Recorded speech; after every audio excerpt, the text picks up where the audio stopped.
right, I'm here with Roarke Knapp. You'll be fighting on the 18th of April in Paris, France against Bakary Samake. How do you feel, Roarke? Firstly, it's been a long time since I've spoken to you. Yeah, it's been a minute since we've spoken. I can't remember the last time we've spoken and done this, so it's good to get back to it. Big fight in April, massive one that'll change my career and change my life. First up is obviously I've got to deal with what I need to deal with, and that's Bakary.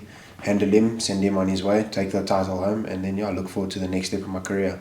He has a lot of hype on his side. He's the undefeated fighter, sort of the favourite going into this bout. How are you handling those expectations? At the moment, it's not something that's on the forefront of my mind. I'm well aware of the whole situation. He's the favourite, he's the hometown fighter. I'm well aware of it, but it's nothing to deter me. It's nothing that's going to sidetrack me from my goal.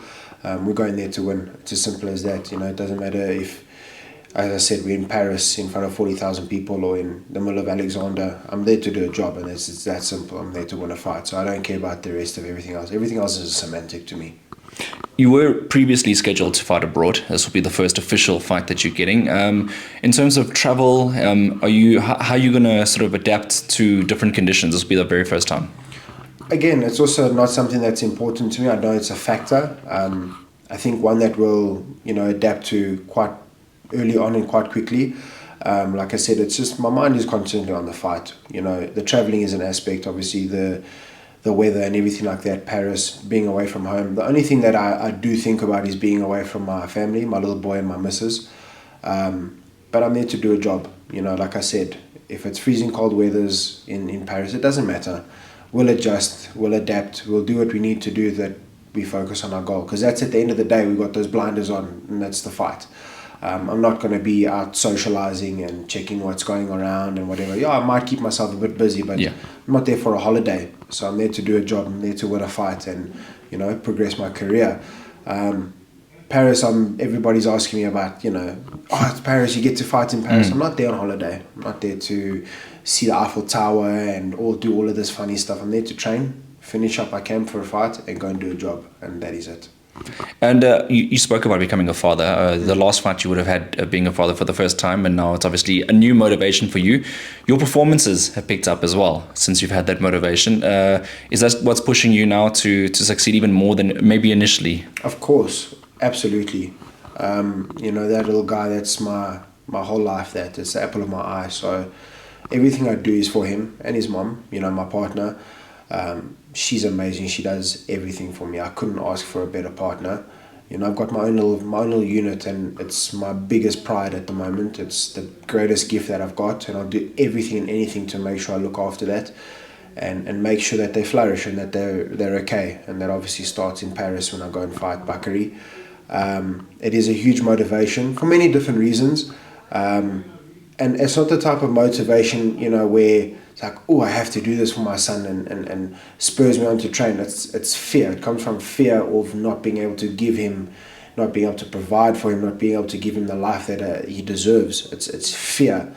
Fear is my motivation. That's what gets me out of bed. That's what pushes me to training sessions when I don't want to go. Every training session is like that. I don't want to do it. I'm always tired. I'm always, niggles here and there. But we still make it happen. I go and I give it my 100% and more because of him. And so the motivation is fear, but in a good way. It's not like I'm scared or anything that I've got a kid. It's the best thing I've ever had. I can't explain it, but that's the motivation coming into this fight and for the next few fights in my career. And you'll be traveling abroad with a team. Who comprises of that team? I've got my trainer Vusi, my manager Marco, and obviously the legendary Uncle Brian. Going over to France to do that fight, I think we'll be well versed. We'll have quite a nice unit going over. So I'm very much at ease about that. I know I've got great knowledge behind me in Vusi and Brian. My manager Marco obviously looking after me and looking out for everything. I think we've got one hell of a unit going over to France and one that intends to bring back a belt. So let's talk about the belt. WBC Silver takes you one step closer to massive honors, obviously, but the silver title itself is also a massive title because it sort of propels you onto a good level.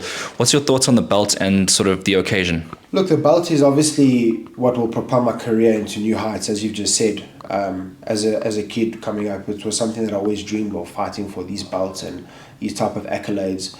Again, it comes down to my son.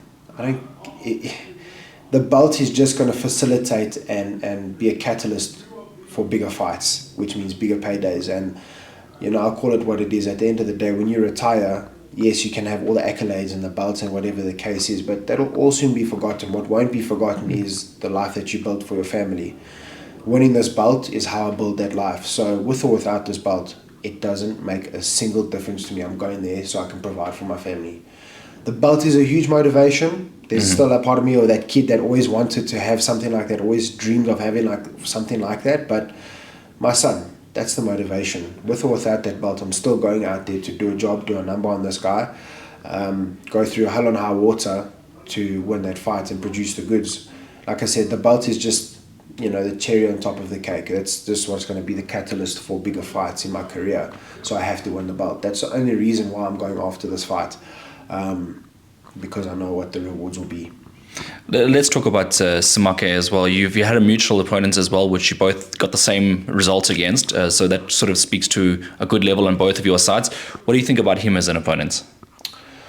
I haven't given it too much thought. And it's not because I don't care. So I've just been so focused on doing what I need to do, making sure I'm doing what I need to do in and out of the gym. I know he's a very good fighter. I mean, there's no question about it. I know he's a great fighter. He's a big prospect. I think he's ring prospect or something like that, the ring prospect. But it's all noise to me. It really is all noise to me. And, barring the fact that he's a good fighter, excuse me, he hasn't fought, obviously barring Musai. He's a great fighter. Mm-hmm. We got him in common, like you mentioned. I don't think he's fought anybody that will be much of a threat to me either. And I don't want to obviously run anybody down. I don't want to make anybody feel like they're less than that. But, it's a real test for him. He had a real test against Musai. He came out on top like I did. But I'm not those other fighters that he looked incredible against. And that's not taken away from his talent. He's a great fighter, but it's easy to look phenomenal and world-class against guys that are average, which is the right way. His career's been built the right way. I can't fault it. That's how it's supposed to be done. But I think he's going to walk into a brick wall when he comes against me. And I think he's in for a bit of a shock. I'm not going to be the type of fighter that's going to stand in front of him and be there to be hit. I'm going to show him some flash. Just like he's slick and flashy, I can also be slick and flashy. I can do both. I can be slick and flashy, and I can fight. I can walk you down if I need to. So we'll see how the fight goes. But yeah, I know what I'm up against. I know what the fight entails. And like I said, I've just got my blinders on. I'm ready to go do what I need to go do. Simple as that. Boxrec has him listed as a 21-year-old as well, so it means he's still developing into his full frame. Is that something you look to capitalize on? Well, the physical attributes are one thing, but as you know, Hayden, in boxing, it doesn't matter how big you are, how strong you are. It doesn't matter. It all comes down to your skills. So yes, the physicality is obviously a small percentage of it, but his skills are something that I've thought about more than his physical attributes. I mean, I've also got physical attributes. I'm also strong. I'm also big on the night of the fight and so on and so on. But that doesn't mean anything if you haven't got the skills to pay the bills. It's that simple. So maybe him being a younger fighter might help, but I'm only 26 years old. I'm still also not in my prime as of yet. So maybe we can take that on. Maybe we can exploit that and see, push him around a bit, see how strong he actually is. See how long that muscle can, withstand him, and go from there. Try and take him out into deep waters and see if he can swim. That's what we're going to do. You were also once a young, undefeated fighter, just like he is. Obviously, there's a lot of hype on his side, just being an international from France and, being in that side of the world. Yeah. Often, South Africans don't really get looked at on that point of view. Yeah. But do you think that an upset is definitely going to happen on the night? Absolutely. I mean, I haven't come this far to come this far. Like I said, come hell or high water, I'm taking that belt home. You can carry me out on a stretcher if you have to. I'm doing this for my son and my family. That is the motivation that I have. The fear of not being able to give them what I can. That is my motivation. So come the 10th round, 11th round, or 12th round, I'm going to be right there in his face. I don't care if I'm pissing with blood or black and bruised. I don't care because he's going to be exactly the same. I'm going to also try and take him through the mill. Not personal, because at the end of the day, it's for my family. Nobody's going to take bread off my family's table. It's as simple as that. So, going back to your question, Being a young undefeated fighter, obviously it's going to bring his confidence. He's going to come with confidence. He's going to be feeling fluffy, feeling himself, and rightfully so. You haven't tasted defeat. I have. On more than one occasion, I've tasted defeat in an ugly fashion as well. It's called training wheels. It's how you gain experience. It's how you become leathered. I'm experienced now. I've tasted both ends of this career: losses, wins, knockouts, losses on points decisions. It doesn't matter. I've seen it all. So I bring that aspect to it, where I'm a bit hardened, I'm a bit leathered, I've gone through it, I've got my training wheels, I've gained experience, so I intend to use that. What is the sort of goal here? Is it to win by points, knockouts? I know a lot of guys, is it any means necessary? By any means necessary. But do you think he's vulnerable enough to get stopped? Look, anybody's vulnerable enough to get stopped. And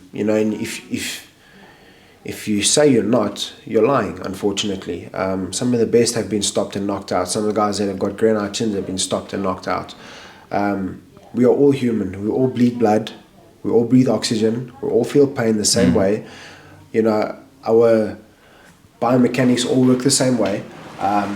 Some guys are obviously a little bit different to others, but ultimately, at the end of the day, you can get knocked out. And in boxing, that can happen. We've seen that. We've seen guys get knocked out when we don't expect them to get knocked out. Sure. I was knocked out when I wasn't expecting to get knocked out. So you're not exempt, unfortunately, in this sport. When you got those 10 ounces on, you got that fight wrap on, anybody can be taken out. Anybody can be stopped. Anybody can be exploited. I have. And he's also a man. Like I said, he bleeds blood, breathes oxygen, he sees the sun, he experiences 24 hours a day, just like I do. He's not exempt from being stopped or knocked out or being exploited like that. So if it does provide itself, if that opportunity provides itself, I'll most definitely take that with both hands. But like I say, by any means necessary, that's what we're approaching this fight with. Have you jumped on Duolingo or anything like that to get to learn some French or anything? Nah, I'm not worried about that bollocks. No. I don't care about that. I mean that with respect as well. I'm there to go and fight. Whether I learn how to speak French or not, it means nothing to me, because I'm coming home with a belt and I'm going to speak English to everybody else. Yeah, it's as simple as that. I'm not there to learn a language. I'm there to go do a number on someone. Okay, fantastic. Do you have a message for Samake before you step in the ring with him? No, I think everything that I've said is more than message enough. I know he's a hell of a fighter, he's a cracking fighter. Everything that I said doesn't deter from that. But yeah, I got motivation unlike anything I've ever had before. And so I'm willing to go through the deepest, darkest places that I have to in order to win this fight. It's as simple as that. Perfect, Roarke. And then just lastly, any thank yous, any shout outs for anybody? Yeah, to everybody that's behind me. Golden Gloves, my promoter, Uncle Brian Mitchell at the gym, my manager Marco Louis, my wife Shelby, my sponsors Top Bet, ACDC, Gas, TVL.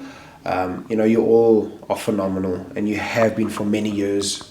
So from the bottom of my heart, I really, really appreciate you guys. You are the reason why I get to do this, and I get to obviously go over in France and try and achieve my dreams and provide for my family. So yeah, I couldn't be more grateful for that.